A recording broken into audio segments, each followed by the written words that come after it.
Sebelum saya menceritakan tentang dua manusia yang berbeda ini,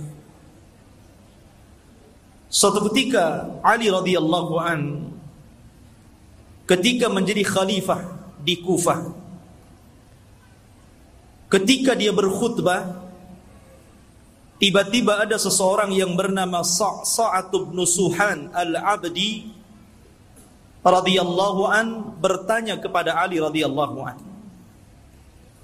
Kata Sa'sa'ah bin Suhan, "Ya Amiral Mu'minin, mata yakhrujad Dajjal?" Wahai Amiral Mu'minin, kira-kira kapan munculnya Dajjal itu? Maka Amirul Mukminin Ali radhiyallahu an beliau mengatakan, "Wahai Sa'sa', engkau bertanya kepadaku sesuatu yang sangat besar. Maka akan aku jawab, dan tolong ingat-ingat jawabanku." Maka Ali radhiyallahu an mengatakan, "Idza amatan nasu shalawat," apabila manusia sudah mulai meninggalkan salat. "Wa adha'ul amanah," apabila manusia sudah melalaikan amanah. "Wa kana al-hilmu dha'fa wadh-dhulmu fakhra," dan ketika sifat lemah lembut sudah melemah di hati manusia, kemudian kezaliman semakin menguat dan menjadi sebuah kebanggaan, maka di situ Dajjal akan keluar. Kemudian kata Ali radhiyallahu an, "Wa umara'uhum fajara, wa wuzara'uhum khawana, wa a'wanuhum zalama, wa qurra'uhum fasaqah." Dan ketika para pemimpin yang diangkat adalah pemimpin-pemimpin yang bejat, kemudian para menterinya adalah para pengkhianat-pengkhianat bangsa, dan para pendukungnya adalah orang-orang zalim, dan para ulamanya menjadi ulama-ulama ulama-ulama yang fasik, maka ketika itu Dajjal akan keluar.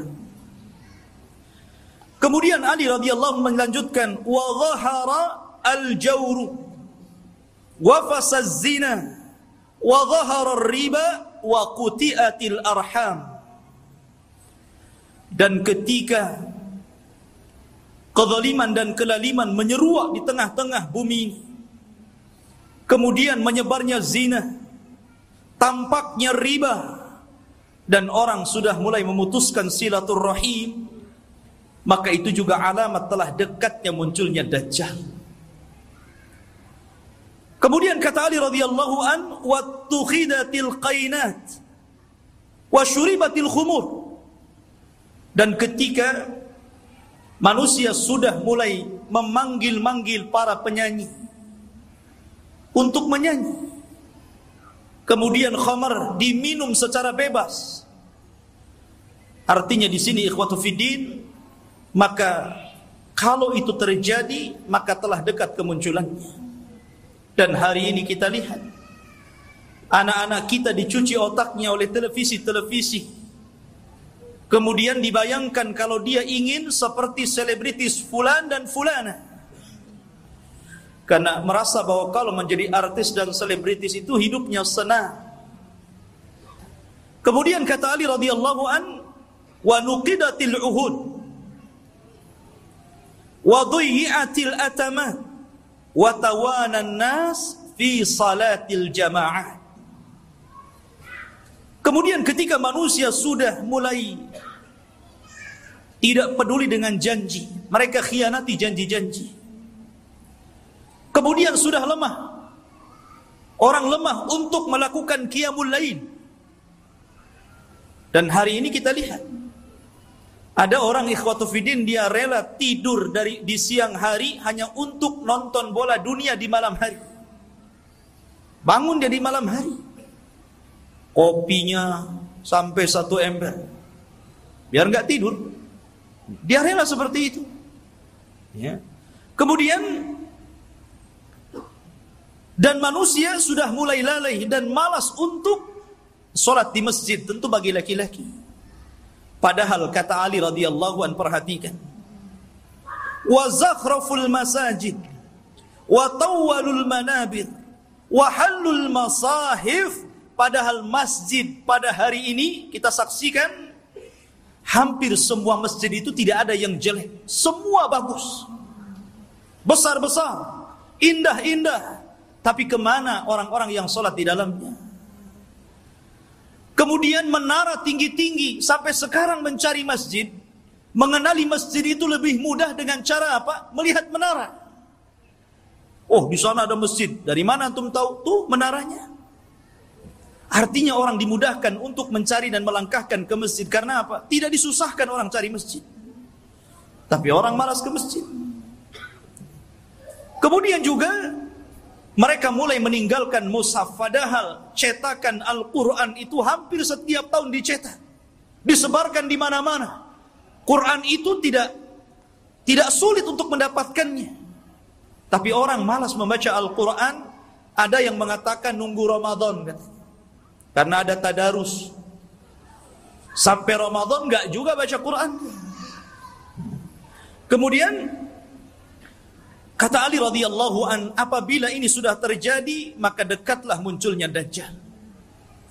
Kemudian Ali melanjutkan, wa akhadur rusha wa akalur riba wasta'malus sufaha wastakhaffu bid-dima.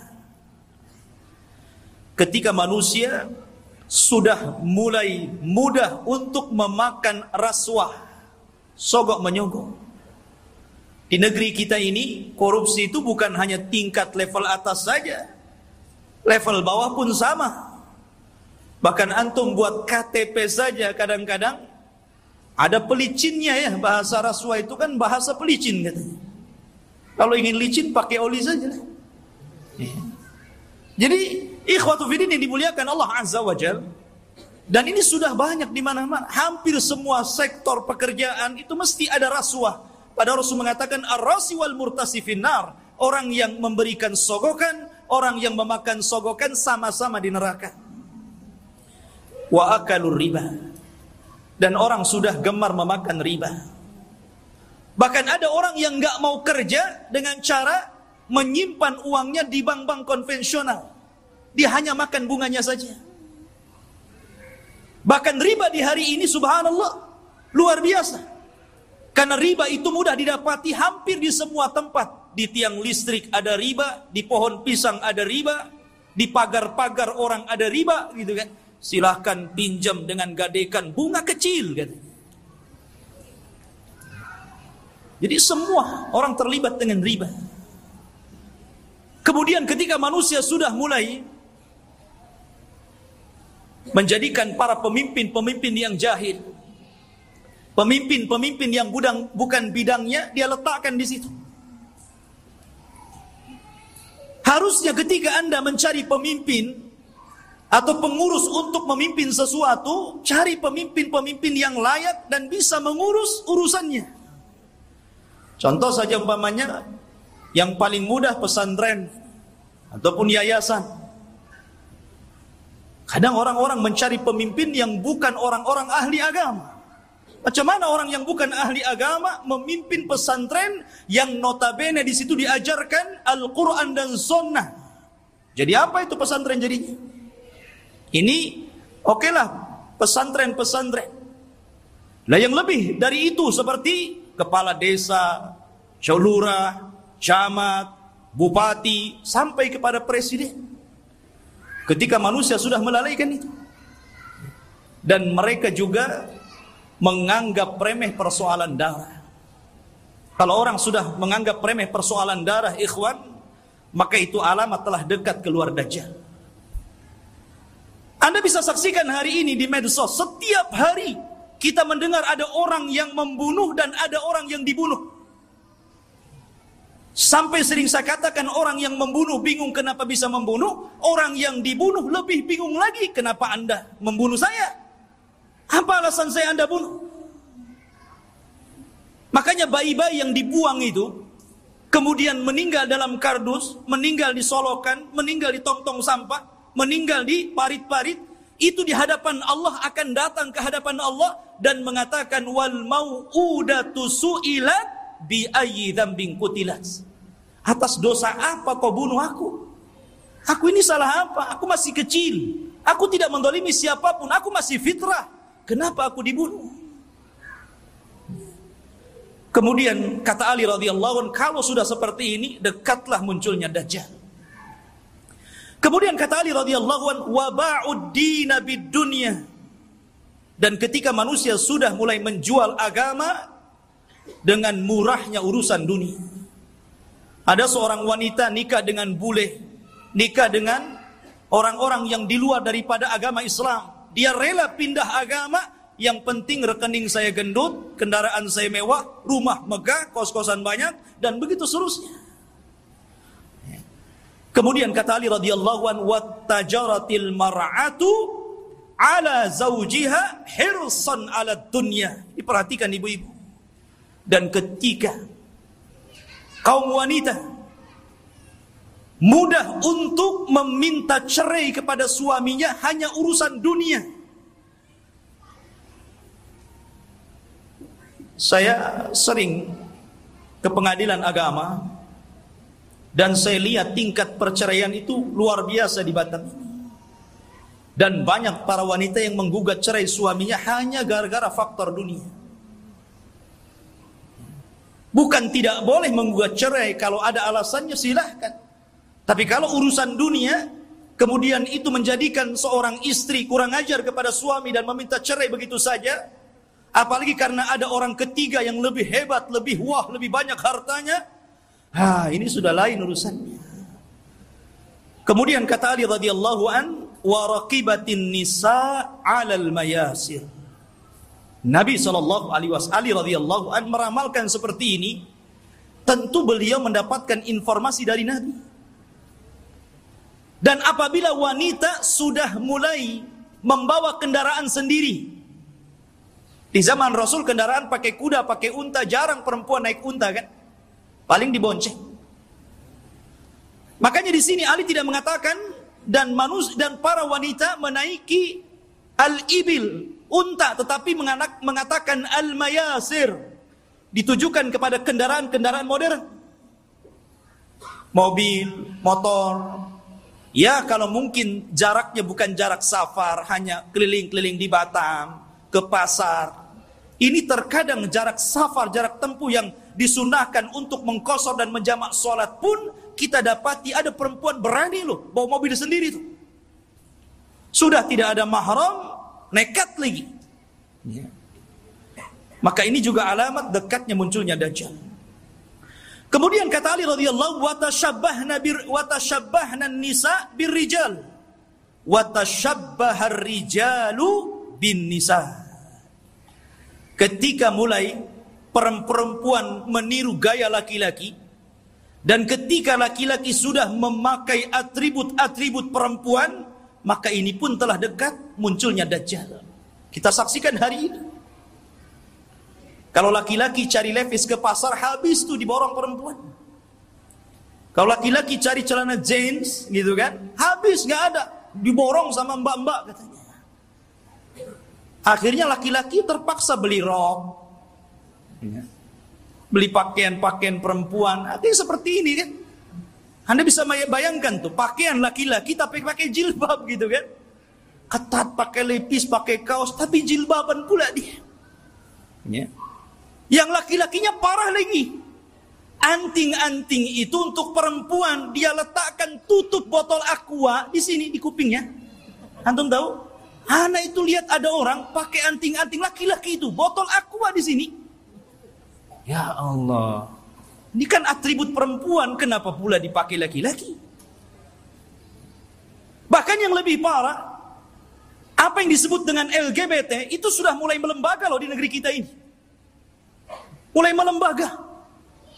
Bahkan tahun kebelakang itu saya pernah mendengar informasi sampai mereka membuat fikih LGBT. Anda bisa saksikan tuh. Fikih LGBT, bagaimana cara wudunya LGBT, bagaimana cara sholatnya LGBT, bagaimana cara puasa LGBT. Dan minta pula kemudian diresmikan supaya majelis ulama itu memberikan muqaddimah. Ini kan sudah gila ini. Mereka nggak tahu bagaimana hukuman kaum Lut. Tidak ada hukuman yang lebih parah yang Allah kirimkan kepada mereka. Hati-hati. Di Batam aja banyak itu. Antum kalau keluar ke jalan-jalan, hati-hati kalau ada yang manggil tuh, bang, LGBT. Ma'asyiral muslimin rahimani wa rahimakumullah. Kemudian wa kana as-salamu bainahum 'ala al-ma'rifah. Ketika antum mengucapkan salam kepada orang yang antum kenal saja, yang antum nggak kenal nggak antum ucapkan salam. Padahal jelas nih, yang pepasan dengan kita ini pakai songkok, pakai pakaian koko gitu kan, rapi. Kita yakin dia muslim, ya jalan biasa saja. Paling antum itu mengucapkan salam sama yang antum kenal saja. Kalau nampak ada janggutnya, celananya cingkrang, pakai gamis, assalamualaikum. Nah ini sudah tanda-tanda ini. Kemudian kata Ali radhiyallahu an, wa syahida syahidun min ghairi an yustashhad wa halaf min ghairi an yustakhlaf. Ketika manusia sudah mulai berani menjadi saksi padahal dia bukan saksi, bersumpah padahal dia tidak diminta sumpah, anda bisa mendapatkan di pengadilan-pengadilan ini. Ada orang yang saksi itu dijual, dibeli. Kamu jadi saksi bayar sekian. Kamu bersumpah saya bayar sekian. Ini banyak sekali yang seperti ini. Saksi jualan. Kemudian kata Ali radhiyallahu an, wa labisu juludad dha'ni ala qulubid di'ab wa kanat qulubuhum amarrun minas sabri wa alsinatuhum ahla minal asli wa sarairuhum antanu minal jiyaf. Dan ketika manusia-manusia sudah memakaikan bulu-bulu kambing, kulit-kulit kambing pada hati-hati serigala. Padahal hati mereka adalah hati yang beracun, yang tidak pernah sabar. Padahal mulut mereka hanya manis di bibir, tapi tidak sebagaimana hatinya. Dan kehidupan pribadi mereka lebih busuk dibandingkan bangkai, kata Rasul.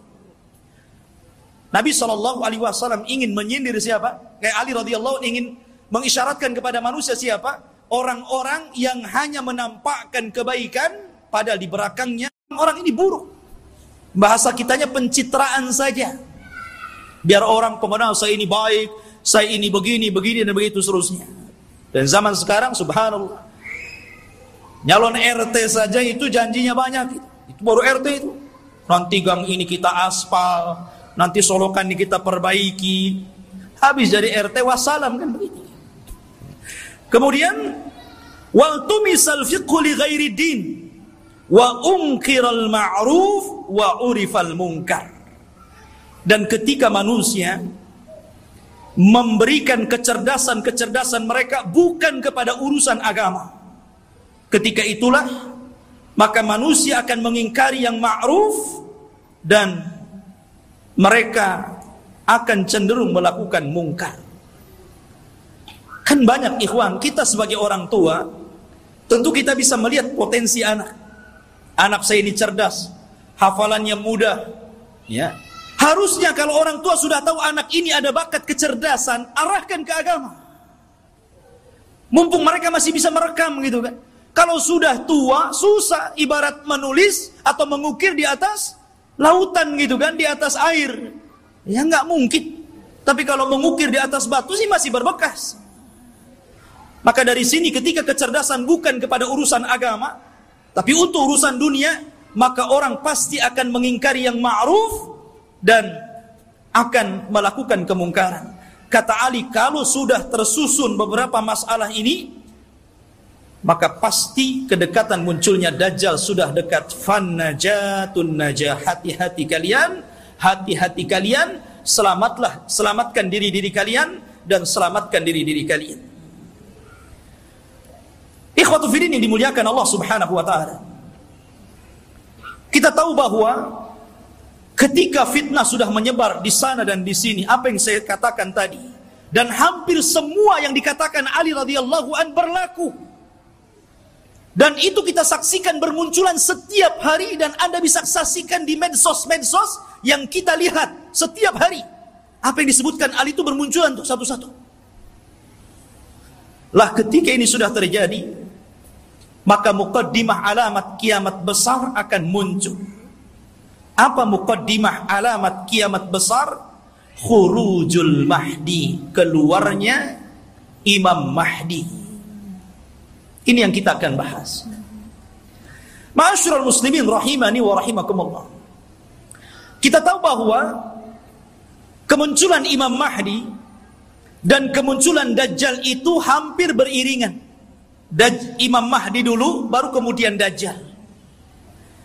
Dan Nabi SAW mengatakan Dajjal tidak mungkin keluar kecuali ala khiffatin minad din wa qillatin minal ilmi. Dajjal tidak mungkin keluar sampai manusia lemah dalam agama dan sedikit pengetahuan tentang Dajjal. Ketika orang sudah tidak berkhutbah lagi menceritakan tentang Dajjal, ketika pengajian-pengajian sudah tidak disinggung lagi tentang bab Dajjal, ketika orang-orang sudah tidak peduli dengan kisah-kisah Dajjal, maka ketika manusia lalai, muncullah makhluk yang jahat ini. Ma'asyiral muslimin rahimani wa rahimakumullah. Pada minggu yang lalu sedikit saya akan ulas sebelum kemunculan Imam Mahdi. Nabi SAW mengatakan Imranu Baitil Maqdis kharabu Yathrib. Apabila pusat kekuatan kaum muslimin sudah dipusatkan di Baitul Maqdis, di Yerusalem, alhamdulillah, kita bersyukur kepada Allah Subhanahu wa taala. Allah telah menggagalkan keinginan Barat untuk memindahkan Israel Raya di tengah-tengah kota Yerusalem. Ini sebuah nikmat. Tapi walaupun kemudian terjadi, maka itu adalah alamatul qiyamah. Itulah yang memang akan berlaku di akhir zaman. Berarti kalau ini berlaku, tanda-tanda itu semakin dekat dan dekat. Kata Nabi SAW, apabila seluruh kaum muslimin dari belahan dunia sudah mempusatkan kekuatan mereka di Yerusalem, tepatnya di Baitul Maqdis, kharabu Yathrib. Ketika itu kota Yathrib, kota Madinah dan Mekah akan ditinggalkan manusia. Padahal Mekah dan Madinah itu ketika itu dalam posisi sebaik-baiknya ekonomi, tapi akan ditinggalkan dan akan berhijrah ke Baitul Maqdis. Wa kharabu Yathrib khurujul malhamah. Dan ketika Yathrib roboh, Madinah roboh, kosong, tidak ada orang karena hijrah semua ke Syam, maka ketika itu muncullah malhamatul kubra, perang besar. Malhamah itu diambil dari kata-kata lahmun. Lahmun itu artinya daging. Kenapa kemudian peperangan disangkut pautkan dengan daging?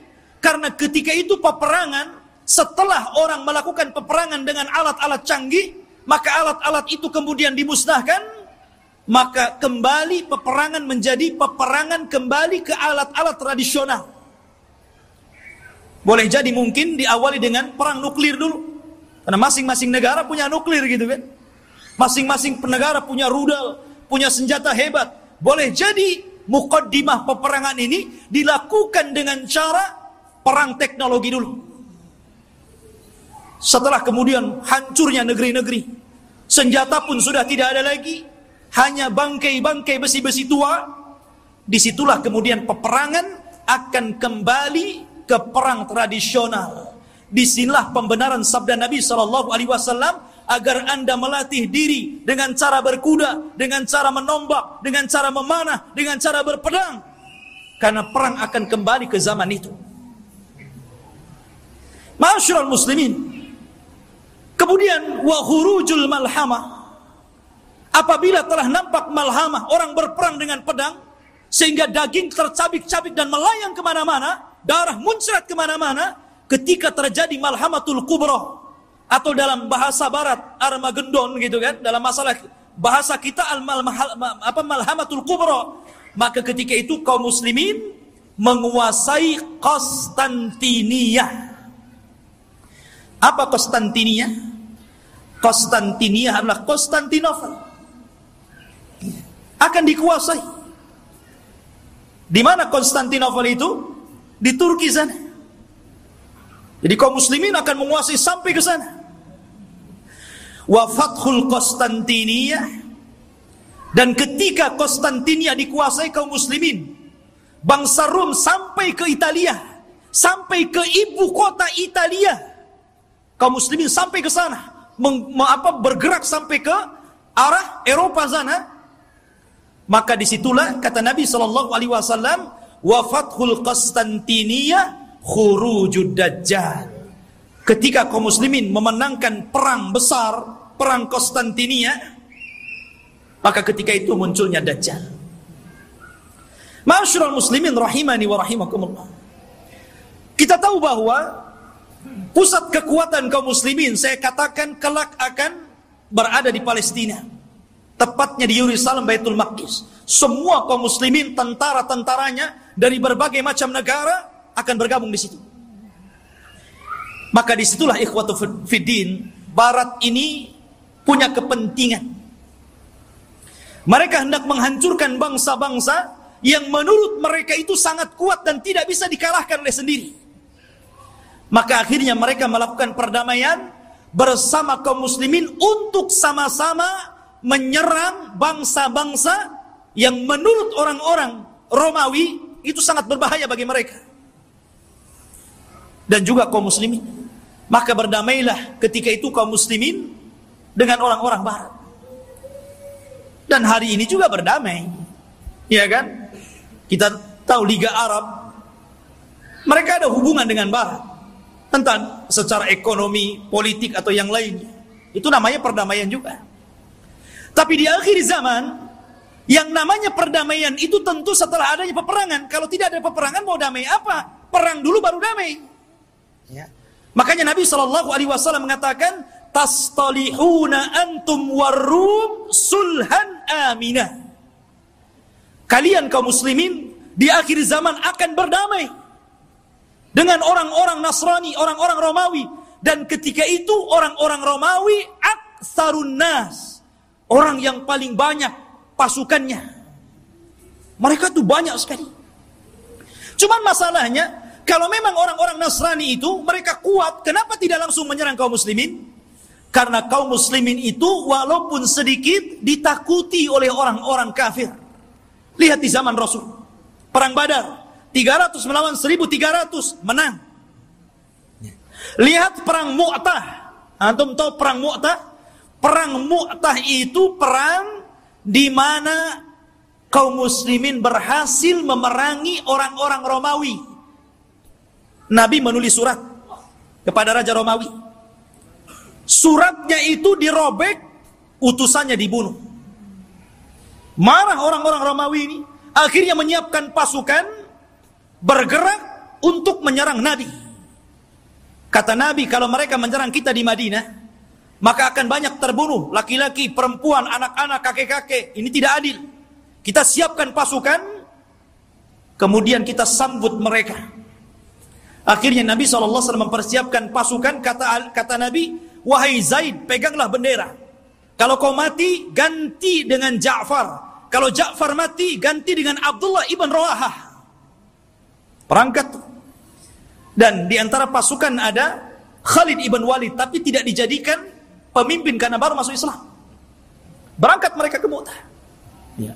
Ketika melihat jumlah mereka berlipat-lipat banyaknya dengan kaum muslimin, wajar manusia. Zaid mengatakan, apakah kita perlu pulang ke Madinah memberitahu Rasul? Atau bagaimana? Nggak imbang nih, pasukan Romawi banyak sekali. Sementara pasukan kita sangat sedikit sekali. Tetapi karena mereka sudah kadang keluar, membawa pasukan besar, sementara pasukan Romawi lebih besar daripada itu, akhirnya Allah takdirkan mereka pun melakukan peperangan. Subhanallah, di awal peperangan Zaid meninggal dunia. Kemudian bendera ditangkap oleh Ja'far. Ja'far meninggal dunia, terputus seluruh anggota badannya, termasuk dua tangannya terputus.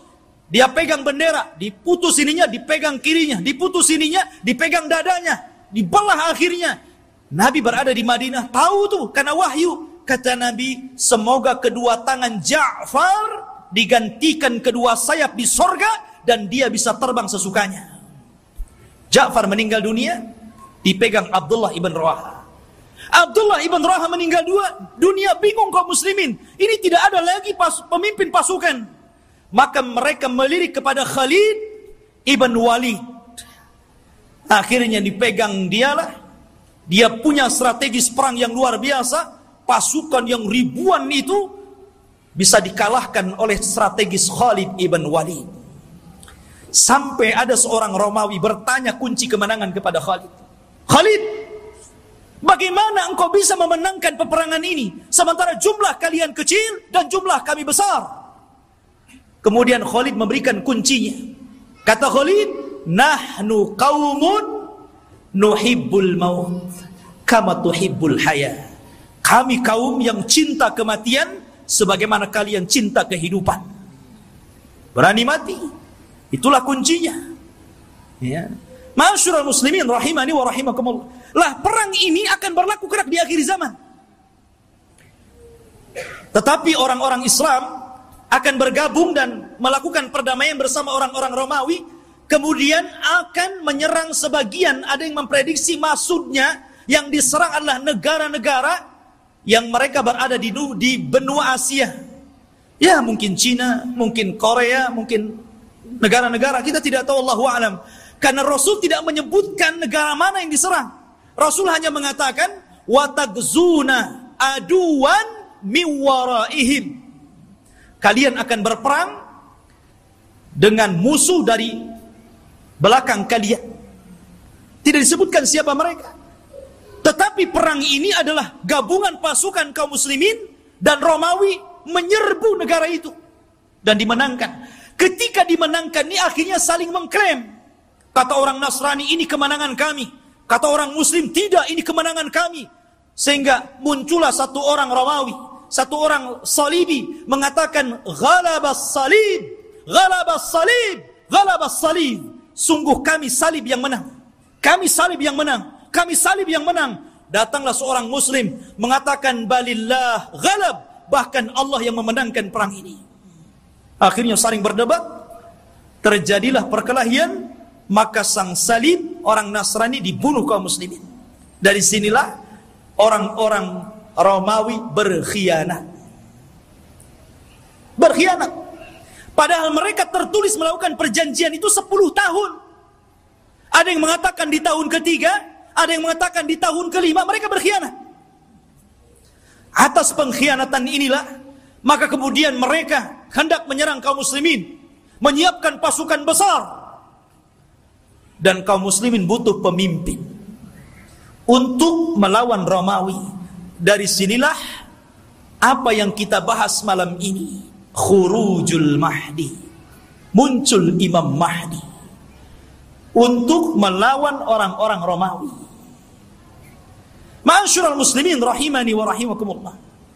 Kalau kita cerita Al-Mahdi al-Muntadhar, Imam Mahdi yang kita tunggu-tunggu kemunculannya, Nabi SAW menyebutkan sifat-sifatnya. Kenapa Nabi SAW menyebutkan sifat-sifatnya? Agar supaya tidak ada orang yang mengaku sebagai Imam Mahdi. Karena disebutkan sifat-sifatnya. Anda tidak bisa tahu-tahu saya Imam Mahdi. Kayak di Indonesia ini ada satu orang, satu waktu dia ngaku Imam Mahdi, satu waktu ngaku Nabi, satu waktu ngaku Nabi Isa. Hebat tuh. Dan itu hanya ada di Indonesia. Ya. Siapa dia? Lia Aiden. Antum pernah kenal kasusnya Lia Aiden? Sampai di penjara. Rupanya anaknya juga ngaku Nabi. Lihat ma'asyiral muslimin. Dan itu hanya ada di Indonesia. Ya. Belum lagi di Jawa Barat. Ada orang namanya Cecep. Orang Jawa Barat kan Cecep tuh namanya. Aja Cecep. Ya. Ngaku Nabi juga, Nabi Cecep namanya. Nabi Cecep, subhanallah. Ya. Kemudian belakangan ada namanya Ahmad Musaddiq. Sampai gempar. Banyak di negeri kita ini ngaku Nabi. Kalau di Batam saya belum dengar. Di Batam ini ada yang ngaku orang bisa melihat Allah aja itu. Tapi bayar 500 katanya. Ya.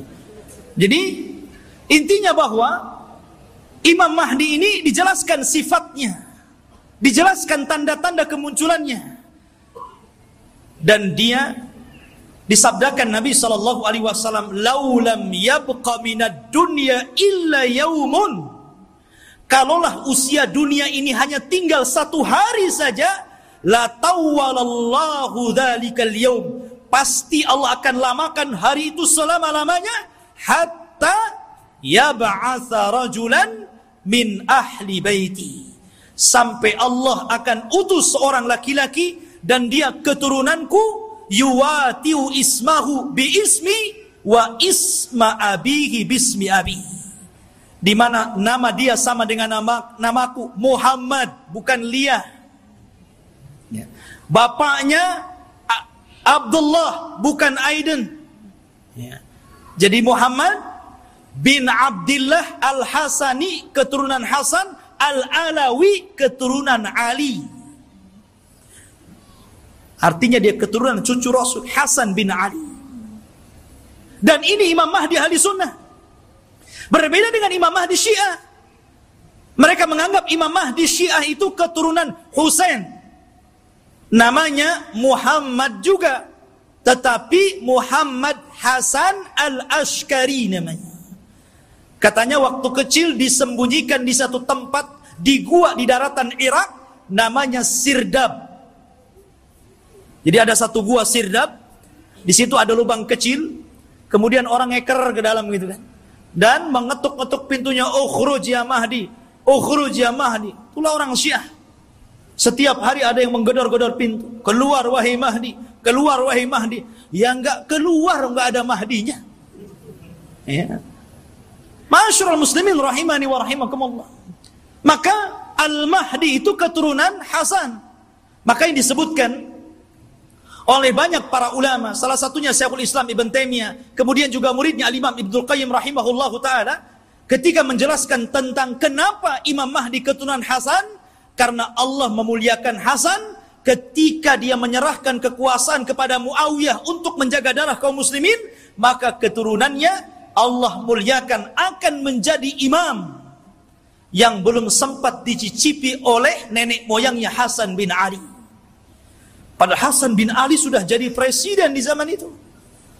Tapi cuma 6 bulan saja, melihat ada gelagat pergerakan kaum muslimin pembela Ali akan perang lagi dengan Muawiyah, dia tidak mau ada pertumpahan darah. Akhirnya dia ngalah, dia yang menyerahkan kekuasaan kepada Muawiyah, engkau saja yang jadi raja, yang jadi rakyatnya.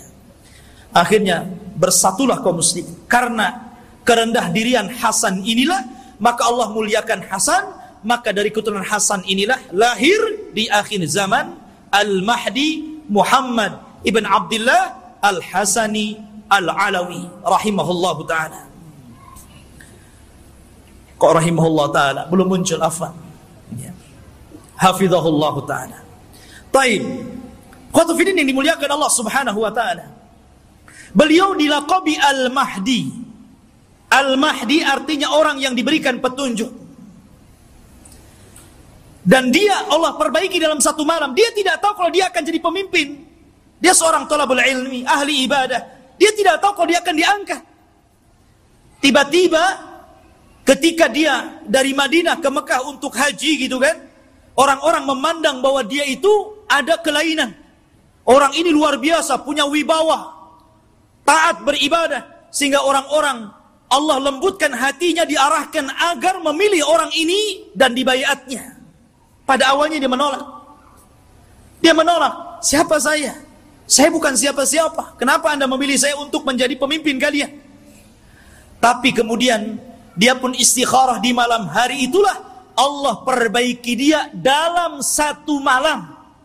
Allah berikan ilmu, kecerdasan, kepemimpinan, subhanallah. Sehingga dalam satu malam, kun fayakun. Idza arada syai'an an yaqula lahu kun fayakun.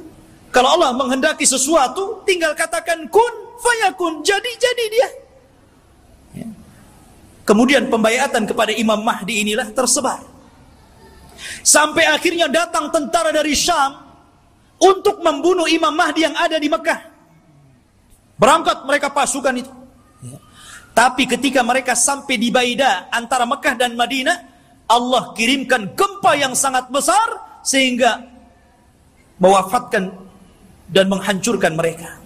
Kata Nabi SAW, sebelum datang tanda-tanda kiamat akan muncul, maka akan terjadi 3 gempa. Gempa dari arah timur, gempa dari arah barat, dan gempa di Jazirah Arab. Inilah gempa di masa Imam Mahdi, menghancurkan semua pasukan yang akan menyakiti Imam Mahdi. Sampai orang yang jalan pun ikut mati, orang yang mau dagang ikut mati. Sehingga Aisyah bertanya kepada Rasul, wahai Rasul, bagaimana orang yang ikut mati yang tidak bersalah dan hendak membunuh Imam Mahdi itu? Kata Nabi SAW, yub'atsu yaumal qiyamah ala niyatihim. Mereka akan dibangkitkan pada hari kiamat sesuai dengan niat mereka. Intinya ikhwatu fiddin, Imam Mahdi ini kemudian dibaiat di depan makam Ibrahim, di depan Ka'bah. Kemudian berangkat dari Mekah ke Madinah dan diikuti oleh pasukan yang sangat besar. Kemudian mereka hijrah ke Syam, bergabung dengan pasukan yang sudah siap tempur melawan orang-orang Romawi. Akhirnya ketika sampai di Syam, mereka membaiat Imam Mahdi, dan disitulah mulai peperangan besar. Perang besar Malhamatul Kubra. Ma'asyiral muslimin rahimani wa rahimakumullah.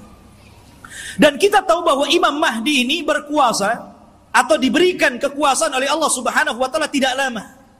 Antara 7 sampai 8 tahun saja, ada yang mengatakan sampai 9 tahun.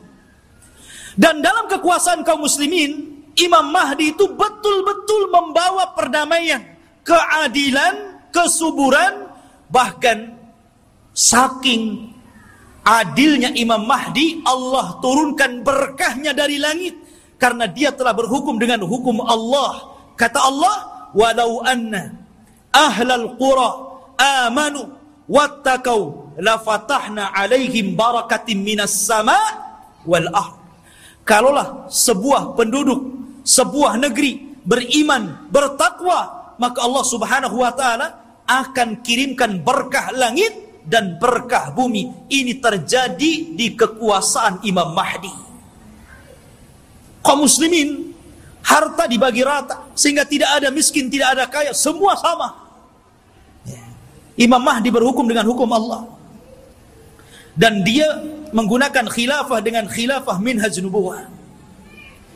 Ma'asyiral muslimin rahimani wa rahimakumullah. Lah ketika Imam Mahdi memimpin pasukan ini, kemudian Imam Mahdi berhasil menyerang orang-orang Romawi sampai ke jantung kotanya. Kemana? Ke Itali. Romawi di mana? Di Itali. Jadi bergerak dengan pasukannya sampai menyerbu orang-orang Romawi itu sampai ke jantung kotanya. Ke Itali sana. Ketika menang dalam peperangan, para sahabat sudah merasa kaya dengan harta rampasan perang. Karena kalau perang itu ikhwan, kalau musuh kalah kan semua jadi milik kaum muslimin. Tanah milik kaum muslimin, rumah milik kaum muslimin, kendaraan milik kaum muslimin, kaya. Ya. Makanya tidak ada bisnis yang lebih menguntungkan kecuali perang. Kalau menang dapat segalanya. Kalau kalah ya matilah tuh. Artinya di sini ikhwatu fiddin yang dimuliakan Allah Azza wa Jalla, maka ketika sudah sampai dimenangkan itu, mereka berada di Eropa itu, berada di Itali. Dan dimenangkan kaum muslimin, maka mereka sedang beristirahat di bawah pohon zaitun sambil menggantungkan pedang-pedang mereka, menunjukkan perang hari itu bukan dengan rudal, bukan dengan nuklir, tapi kembali ke pedang, kembali ke panah, kembali ke tombak, kembali ke kuda, kembali ke unta, persis di zaman Rasul. Disitulah syaitan datang. Kemudian berteriak bahwa Dajjal telah muncul di Syam dan membawa pasukan dan akan masuk ke rumah-rumah mereka. mendengar itu, maka Imam Mahdi mengutus 10 orang yang berkuda. Kata Nabi SAW, aku kenal siapa nama-namanya, aku kenal bagaimana kudanya, dan mereka adalah sebaik-baik penunggang kuda pada hari itu. Itu Rasul yang mengatakan. Jadi mereka diutus Rasul untuk membenarkan apakah kedatangan Dajjal itu memang ada ataukah hanya isu. Jadi 10 orang ini yang sudah dijanjikan oleh Nabi SAW, kelak Imam Mahdi akan mengutus 10 orang. Rasul tahu namanya, Rasul tahu kudanya, dan mereka adalah penunggang-penunggang yang terbaik ketika itu. Berangkatlah 10 orang ini ke Syam. Rupanya tidak benar, tidak ada pasukan Dajjal yang akan menyerbu rumah-rumah mereka. Tapi memang pada hari itu Dajjal muncul. Dajjal muncul pada hari itu, tapi tidak menyerang rumah-rumah mereka. Sehingga mereka bergerak tuh, pasukan kembali ke Syam. Disinilah bermula kisah Dajjal. Bicara tentang Dajjal, ikhwatu fiddin yang dimuliakan Allah Subhanahu wa ta'ala. Dajjal itu adalah makhluk Allah Subhanahu wa ta'ala. Dia bukan Tuhan. Dia adalah keturunan dari Bani Adam. Bukan setan, bukan jin, bukan juga iblis. Bahkan dia lebih hebat daripada jin, lebih hebat daripada setan lagi. Tapi dia keturunan Bani Adam. Ma'asyiral muslimin, suatu ketika Nabi SAW mendatangi para sahabat. Sahabat sedang bicara tentang Dajjal. Saking banyaknya Rasul membicarakan tentang Dajjal di khutbah-khutbahnya, di majelis ta'limnya, di perang-perangnya, selalu cerita Dajjal, sehingga sahabat menyangka jangan-jangan Dajjal itu ada di kebun kurma Madinah. Ya. Maka Nabi SAW mendatangi mereka, dan sahabat mengatakan, ya Rasulullah, aktsartal hadis anhu fakhifna hatta dhananna anna ad-dajjal fi atrafin nakhli. Wahai Rasul, kau terlalu banyak menceritakan Dajjal, sehingga kami takut jangan-jangan Dajjal itu sudah ada di kebun kurma. Maka Nabi SAW mengatakan, bukan demikian. Jangan kalian mencelaku karena aku banyak bercerita tentang Dajjal. Karena ini fitnah lebih besar daripada harta, lebih besar daripada fitnah anak-anak, lebih besar daripada fitnah peperangan yang menghancurkan negara dan membunuh kaum muslimin. Lebih besar daripada fitnah-fitnah ini semuanya. Kata Nabi SAW, ghairu Dajjal akhwafuni alaikum. Tidak ada yang lebih aku takutkan kepada kalian kecuali fitnah Dajjal. In yakhruju fikum, kalau seandainya Dajjal itu muncul kepada kalian, wa ana hayyun, dan saya masih hidup, fa ana hajiju dunakum, saya yang akan melawannya, saya yang akan berperang dengan dia. Akan tetapi kata Rasul, iyakhruju fikum wa ana mayyitun, kalau Dajjal keluar kepada kalian dan saya sudah mati, fa kullu nafsin dha'iqatul maut, setiap jiwa pasti mati. Kata Nabi SAW, famru'un hajiju nafsahu, maka setiap orang harus membela dirinya masing-masing. Karena tidak ada yang bisa melawan Dajjal kecuali seorang Nabi. Maksudnya Nabi Isa.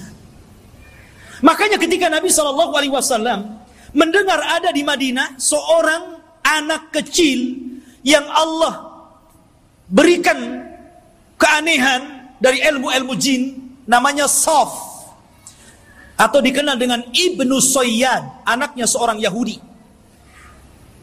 Sifat-sifatnya sama dengan Dajjal yang diceritakan Nabi. Anak kecil.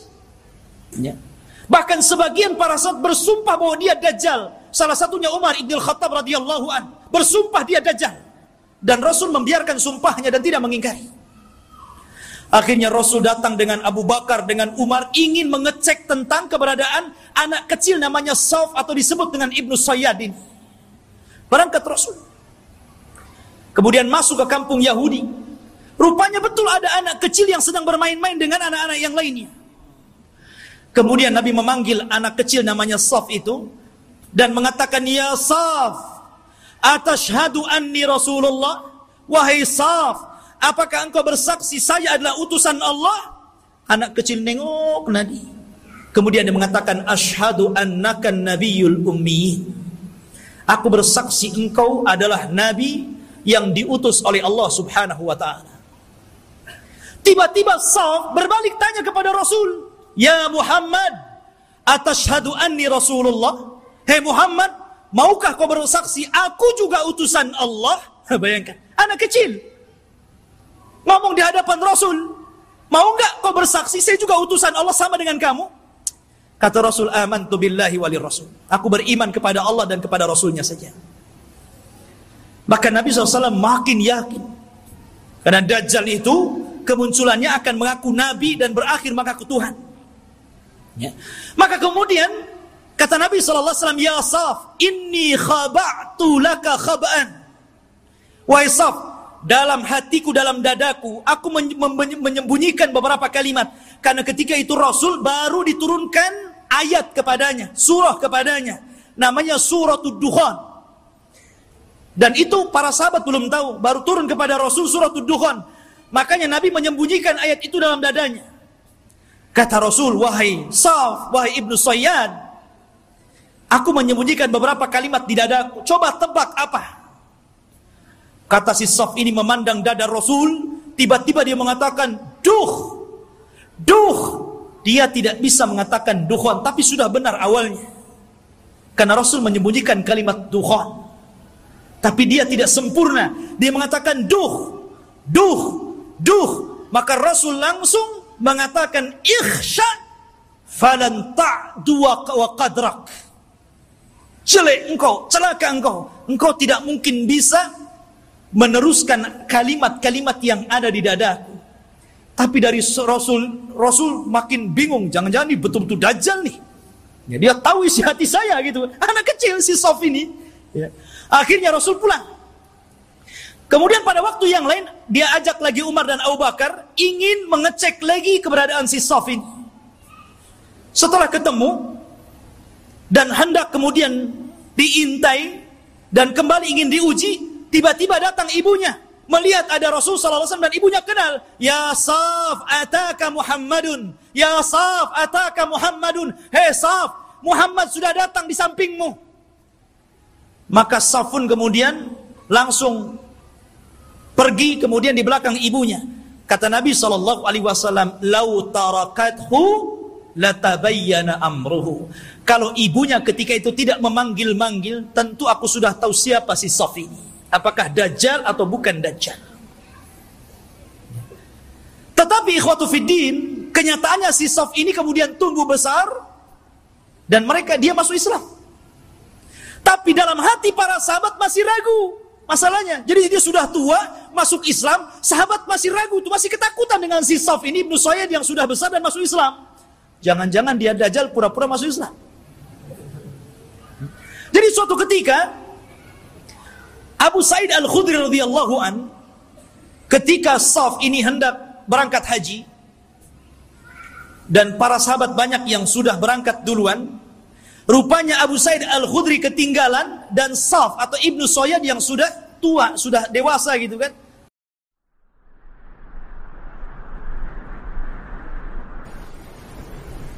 Bismillahirrahmanirrahim. Wa ala alihi wa sahbihi wa mawalah. Wa la hawla wa la quwwata illa billah. Faqala Allah azza wa jalla, ya ayyuhalladzina amanu taqullaha haqqa tuqatih wa la tamutunna illa wa antum muslimun.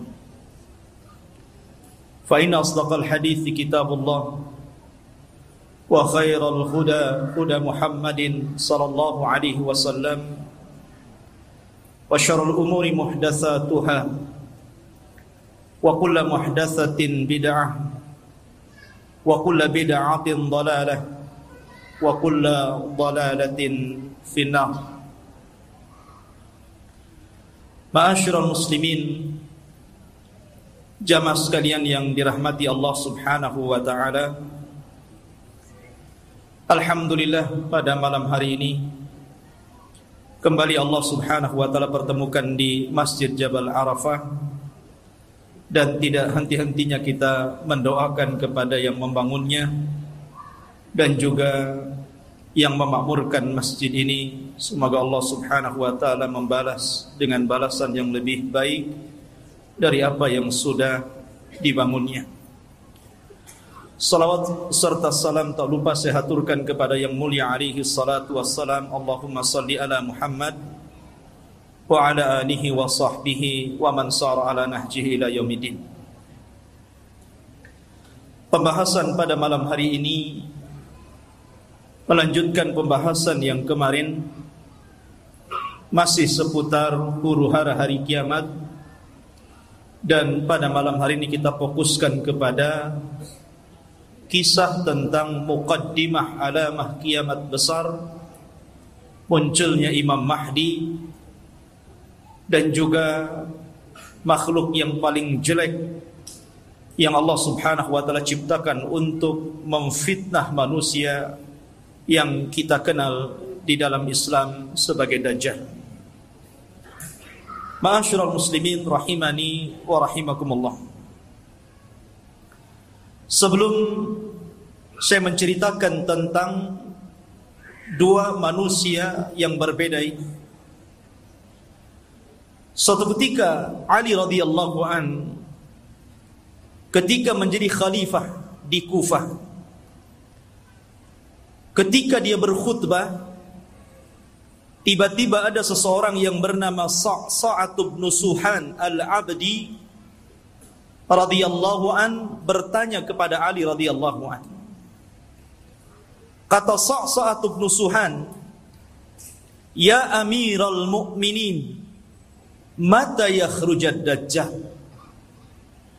Wahai Amiral Mu'minin, kira-kira kapan munculnya Dajjal itu? Maka Amirul Mukminin Ali radhiyallahu an beliau mengatakan, "Wahai Sa'sa', engkau bertanya kepadaku sesuatu yang sangat besar. Maka akan aku jawab, dan tolong ingat-ingat jawabanku." Maka Ali radhiyallahu an mengatakan, "Idza amatan nasu shalawat," apabila manusia sudah mulai meninggalkan salat. "Wa adha'ul amanah," apabila manusia sudah melalaikan amanah. "Wa kana al-hilmu dha'fa wadh-dhulmu fakhra," dan ketika sifat lemah lembut sudah melemah di hati manusia, kemudian kezaliman semakin menguat dan menjadi sebuah kebanggaan, maka di situ Dajjal akan keluar. Kemudian kata Ali radhiyallahu an, "Wa umara'uhum fajarah, wa wuzara'uhum khawanah, wa a'wanuhum zalamah, wa qurra'uhum fasaqah." Dan ketika para pemimpin yang diangkat adalah pemimpin-pemimpin yang bejat, kemudian para menterinya adalah para pengkhianat-pengkhianat bangsa, dan para pendukungnya adalah orang-orang zalim, dan para ulamanya menjadi ulama-ulama ulama-ulama yang fasik. Maka ketika itu Dajjal akan keluar. Kemudian Ali radhiyallahu melanjutkan, "Wa dhahara al-jawru wa fasaz zina wa dhahara ar-riba wa quti'atil arham." Dan ketika kezaliman dan kelaliman menyeruak di tengah-tengah bumi, kemudian menyebarnya zina, tampaknya riba, dan orang sudah mulai memutuskan silaturrahim, maka itu juga alamat telah dekatnya munculnya Dajjal. Kemudian kata Ali radhiyallahu an, "Wattukhidatil qainat wa syuribatil khumur." Dan ketika Manusia sudah mulai memanggil-manggil para penyanyi untuk menyanyi. Kemudian khamar diminum secara bebas. Artinya di sini ikhwatu fiddin, maka kalau itu terjadi maka telah dekat kemunculannya. Dan hari ini kita lihat anak-anak kita dicuci otaknya oleh televisi-televisi. Kemudian dibayangkan kalau dia ingin seperti selebritis fulan dan fulana. Karena merasa bahwa kalau menjadi artis dan selebritis itu hidupnya senang. Kemudian kata Ali radhiyallahu an, wa nuqidatil uhud wa dhuyyatil atamat wa tawana nas fi salatil jamaah. Kemudian ketika manusia sudah mulai tidak peduli dengan janji, mereka khianati janji-janji. Kemudian sudah lemah. Orang lemah untuk melakukan qiyamul lail. Dan hari ini kita lihat ada orang ikhwatu fiddin, dia rela tidur di siang hari hanya untuk nonton bola dunia di malam hari. Bangun dia di malam hari. Kopinya sampai 1 ember. Biar nggak tidur. Dia rela seperti itu. Ya. Kemudian dan manusia sudah mulai lalai dan malas untuk sholat di masjid, tentu bagi laki-laki. Padahal kata Ali radhiyallahu an, perhatikan. Wa zakhraful masajid wa tawwalul manabir wa halul masahif. Padahal masjid pada hari ini kita saksikan hampir semua masjid itu tidak ada yang jelek. Semua bagus. Besar-besar, indah-indah. Tapi kemana orang-orang yang sholat di dalamnya? Kemudian menara tinggi-tinggi. Sampai sekarang mencari masjid, mengenali masjid itu lebih mudah dengan cara apa? Melihat menara. Oh, di sana ada masjid. Dari mana antum tahu? Tuh menaranya. Artinya orang dimudahkan untuk mencari dan melangkahkan ke masjid. Karena apa? Tidak disusahkan orang cari masjid. Tapi orang malas ke masjid. Kemudian juga mereka mulai meninggalkan mushaf. Padahal cetakan Al-Quran itu hampir setiap tahun dicetak. Disebarkan di mana-mana. Quran itu tidak sulit untuk mendapatkannya. Tapi orang malas membaca Al-Quran. Ada yang mengatakan nunggu Ramadan, katanya. Karena ada tadarus. Sampai Ramadan enggak juga baca Quran. Kemudian kata Ali radhiyallahu an, apabila ini sudah terjadi, maka dekatlah munculnya Dajjal. Kemudian Ali melanjutkan, wa akhadhur rusha wa akalur riba wasta'malus sufaha wastakhaffu bid-dima. Ketika manusia sudah mulai mudah untuk memakan rasuah, sogok menyogok. Di negeri kita ini, korupsi itu bukan hanya tingkat level atas saja. Level bawah pun sama. Bahkan antum buat KTP saja kadang-kadang ada pelicinnya ya. Bahasa rasuah itu kan bahasa pelicin katanya. Kalau ingin licin pakai oli saja. Jadi ikhwatu fiddin yang dimuliakan Allah Azza wa Jalla, dan ini sudah banyak di mana-mana. Hampir semua sektor pekerjaan itu mesti ada rasuah. Padahal Rasul mengatakan ar-rasi wal murtasi finnar. Orang yang memberikan sogokan, orang yang memakan sogokan sama-sama di neraka. Wa akalur riba.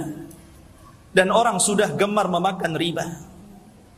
Bahkan ada orang yang enggak mau kerja dengan cara menyimpan uangnya di bank-bank konvensional. Dia hanya makan bunganya saja.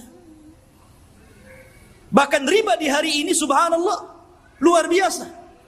Karena riba itu mudah didapati hampir di semua tempat. Di tiang listrik ada riba, di pohon pisang ada riba, di pagar-pagar orang ada riba, gitu kan. Silahkan pinjam dengan gadekan bunga kecil, gitu. Jadi semua orang terlibat dengan riba. Kemudian ketika manusia sudah mulai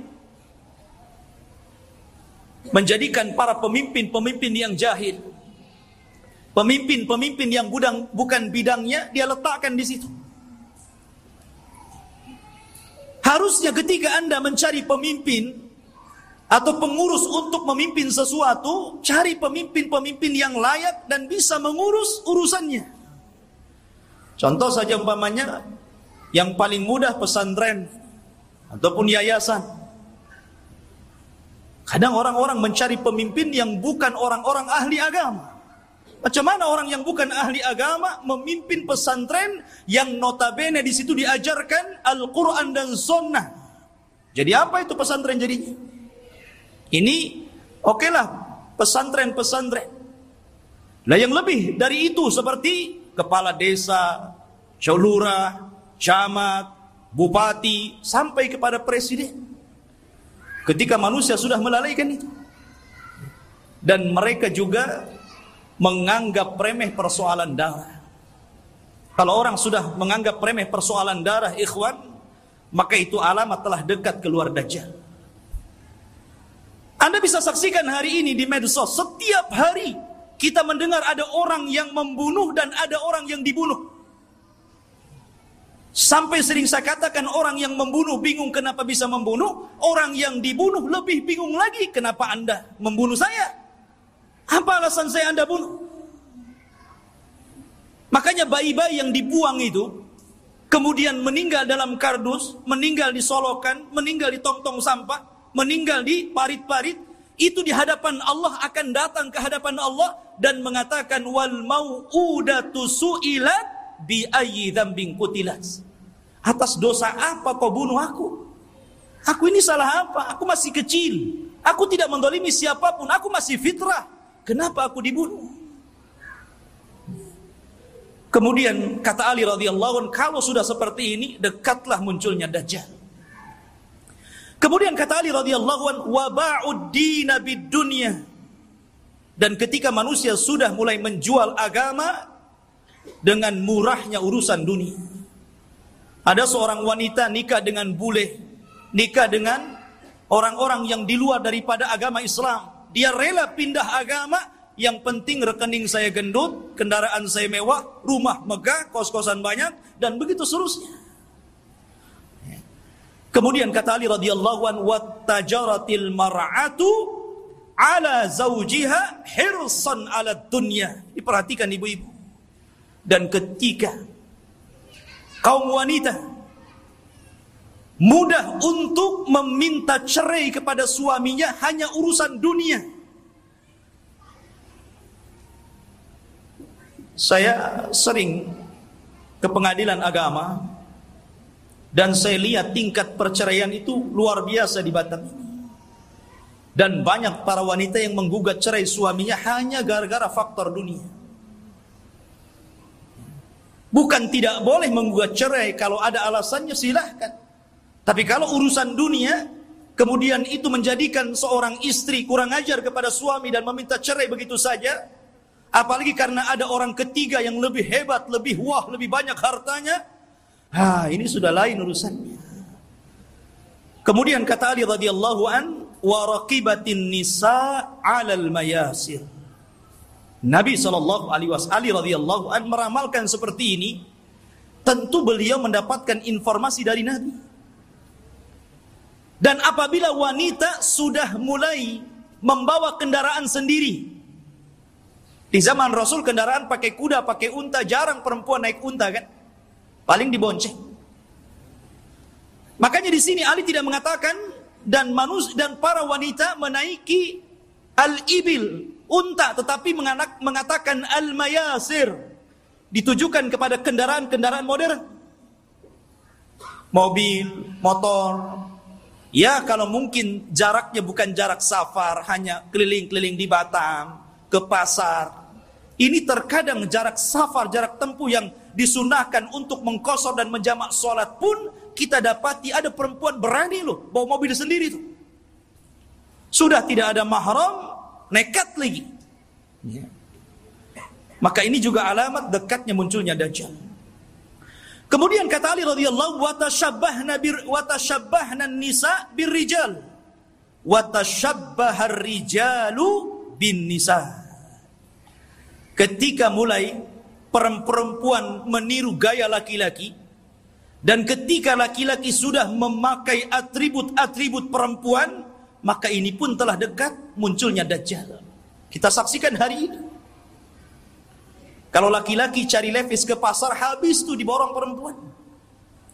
Kalau laki-laki cari celana jeans gitu kan, habis, nggak ada, diborong sama mbak-mbak katanya. Akhirnya laki-laki terpaksa beli rok, beli pakaian-pakaian perempuan. Artinya seperti ini kan. Anda bisa bayangkan tuh, pakaian laki-laki tapi pakai jilbab gitu kan. Ketat, pakai lepis, pakai kaos, tapi jilbaban pula dia. Ya. Yang laki-lakinya parah lagi. Anting-anting itu untuk perempuan dia letakkan tutup botol aqua di sini di kupingnya. Antum tahu? Anak itu lihat ada orang pakai anting-anting laki-laki itu, botol aqua di sini. Ya Allah. Ini kan atribut perempuan, kenapa pula dipakai laki-laki?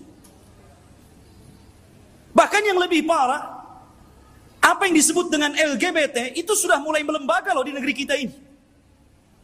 Mulai melembaga. Bahkan tahun kebelakang itu saya pernah mendengar informasi sampai mereka membuat fikih LGBT. Anda bisa saksikan tuh. Fikih LGBT, bagaimana cara wudunya LGBT, bagaimana cara sholatnya LGBT, bagaimana cara puasa LGBT. Dan minta pula kemudian diresmikan supaya majelis ulama itu memberikan muqaddimah. Ini kan sudah gila ini. Mereka nggak tahu bagaimana hukuman kaum Lut. Tidak ada hukuman yang lebih parah yang Allah kirimkan kepada mereka. Hati-hati. Di Batam aja banyak itu. Antum kalau keluar ke jalan-jalan, hati-hati kalau ada yang manggil tuh, bang, LGBT. Ma'asyiral muslimin rahimani wa rahimakumullah. Kemudian wa kana as-salamu bainahum 'alal ma'rifah. Ketika antum mengucapkan salam kepada orang yang antum kenal saja, yang antum nggak kenal nggak antum ucapkan salam. Padahal jelas nih, yang pepasan dengan kita ini pakai songkok, pakai pakaian koko gitu kan, rapi. Kita yakin dia muslim, ya jalan biasa saja. Paling antum itu mengucapkan salam sama yang antum kenal saja. Kalau nampak ada janggutnya, celananya cingkrang, pakai gamis, assalamualaikum. Nah ini sudah tanda-tanda ini. Kemudian kata Ali radhiyallahu an, wa syahida syahidun min ghairi an yustashhad wa halafa min ghairi an yustakhlaf. Ketika manusia sudah mulai berani menjadi saksi padahal dia bukan saksi, bersumpah padahal dia tidak diminta sumpah, anda bisa mendapatkan di pengadilan-pengadilan ini. Ada orang yang saksi itu dijual, dibeli. Kamu jadi saksi bayar sekian. Kamu bersumpah saya bayar sekian. Ini banyak sekali yang seperti ini. Saksi jualan. Kemudian kata Ali radhiyallahu an, wa labisu juludad dha'ni ala qulubid di'ab wa kanat qulubuhum amarrun minas sabri wa alsinatuhum ahla minal asli wa sarairuhum antanu minal jiyaf. Dan ketika manusia-manusia sudah memakaikan bulu-bulu kambing, kulit-kulit kambing pada hati-hati serigala. Padahal hati mereka adalah hati yang beracun, yang tidak pernah sabar. Padahal mulut mereka hanya manis di bibir, tapi tidak sebagaimana hatinya. Dan kehidupan pribadi mereka lebih busuk dibandingkan bangkai, kata Rasul. Nabi SAW ingin menyindir siapa? Kayak Ali radhiyallahu ingin mengisyaratkan kepada manusia siapa? Orang-orang yang hanya menampakkan kebaikan, padahal di belakangnya orang ini buruk. Bahasa kitanya pencitraan saja. Biar orang mengenal saya ini baik, saya ini begini, dan begitu seterusnya. Dan zaman sekarang subhanallah, nyalon RT saja itu janjinya banyak. Itu baru RT itu. Nanti gang ini kita aspal, nanti solokan ini kita perbaiki. Habis dari RT wassalam kan begitu. Kemudian wal tumisal fiqhu li ghairi din wa unkiral ma'ruf wa urifal munkar. Dan ketika manusia memberikan kecerdasan mereka bukan kepada urusan agama. Ketika itulah maka manusia akan mengingkari yang ma'ruf dan mereka akan cenderung melakukan mungkar. Kan banyak ikhwan, kita sebagai orang tua tentu kita bisa melihat potensi anak. Anak saya ini cerdas, hafalannya mudah, ya. Harusnya kalau orang tua sudah tahu anak ini ada bakat kecerdasan, arahkan ke agama. Mumpung mereka masih bisa merekam gitu kan. Kalau sudah tua, susah, ibarat menulis atau mengukir di atas lautan gitu kan, di atas air. Ya nggak mungkin. Tapi kalau mengukir di atas batu sih masih berbekas. Maka dari sini ketika kecerdasan bukan kepada urusan agama, tapi untuk urusan dunia, maka orang pasti akan mengingkari yang ma'ruf dan akan melakukan kemungkaran. Kata Ali, kalau sudah tersusun beberapa masalah ini, maka pasti kedekatan munculnya Dajjal sudah dekat. Fannajatun najah, hati-hati kalian, selamatkan diri kalian dan selamatkan diri kalian. Ikhwatu fiddin yang dimuliakan Allah Subhanahu wa taala. Kita tahu bahwa ketika fitnah sudah menyebar di sana dan di sini, apa yang saya katakan tadi, dan hampir semua yang dikatakan Ali radhiyallahu an berlaku. Dan itu kita saksikan bermunculan setiap hari, dan Anda bisa saksikan di medsos yang kita lihat setiap hari. Apa yang disebutkan Ali itu bermunculan untuk satu-satu. Lah ketika ini sudah terjadi, maka muqaddimah alamat kiamat besar akan muncul. Apa muqaddimah alamat kiamat besar? Khurujul Mahdi, keluarnya Imam Mahdi. Ini yang kita akan bahas. Ma'asyiral muslimin rahimani wa rahimakumullah. Kita tahu bahwa kemunculan Imam Mahdi dan kemunculan Dajjal itu hampir beriringan. Imam Mahdi dulu, baru kemudian Dajjal. Dan Nabi SAW mengatakan Dajjal tidak mungkin keluar kecuali ala khiffatin minad din wa qillatin minal ilmi. Dajjal tidak mungkin keluar sampai manusia lemah dalam agama dan sedikit pengetahuan tentang Dajjal. Ketika orang sudah tidak berkhutbah lagi menceritakan tentang Dajjal, ketika pengajian sudah tidak disinggung lagi tentang bab Dajjal, ketika orang-orang sudah tidak peduli dengan kisah-kisah Dajjal, maka ketika manusia lalai, muncullah makhluk yang jahat ini. Ma'asyiral muslimin rahimani wa rahimakumullah. Pada minggu yang lalu sedikit saya akan ulas sebelum kemunculan Imam Mahdi.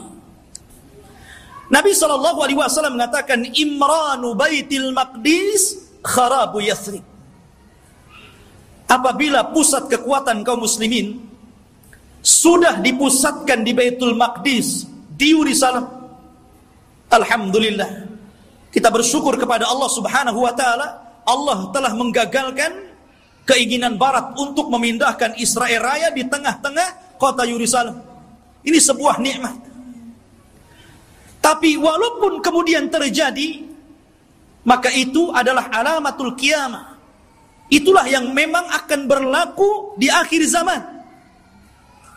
Berarti kalau ini berlaku, tanda-tanda itu semakin dekat dan dekat. Kata Nabi SAW, apabila seluruh kaum muslimin dari belahan dunia sudah mempusatkan kekuatan mereka di Yerusalem, tepatnya di Baitul Maqdis, kharabu Yathrib. Ketika itu kota Yathrib, kota Madinah dan Mekah akan ditinggalkan manusia. Padahal Mekah dan Madinah itu ketika itu dalam posisi sebaik-baiknya ekonomi, tapi akan ditinggalkan dan akan berhijrah ke Baitul Maqdis. Wa kharabu Yathrib khurujul malhamah. Dan ketika Yathrib roboh, Madinah roboh, kosong, tidak ada orang karena hijrah semua ke Syam, maka ketika itu muncullah malhamatul kubra, perang besar. Malhamah itu diambil dari kata-kata lahmun. Lahmun itu artinya daging. Kenapa kemudian peperangan disangkut pautkan dengan daging? Karena ketika itu peperangan, setelah orang melakukan peperangan dengan alat-alat canggih, maka alat-alat itu kemudian dimusnahkan, maka kembali peperangan menjadi peperangan kembali ke alat-alat tradisional. Boleh jadi mungkin diawali dengan perang nuklir dulu, karena masing-masing negara punya nuklir gitu kan. Masing-masing negara punya rudal, punya senjata hebat. Boleh jadi mukaddimah peperangan ini dilakukan dengan cara perang teknologi dulu. Setelah kemudian hancurnya negeri-negeri, senjata pun sudah tidak ada lagi, hanya bangkai-bangkai besi-besi tua. Disitulah kemudian peperangan akan kembali ke perang tradisional.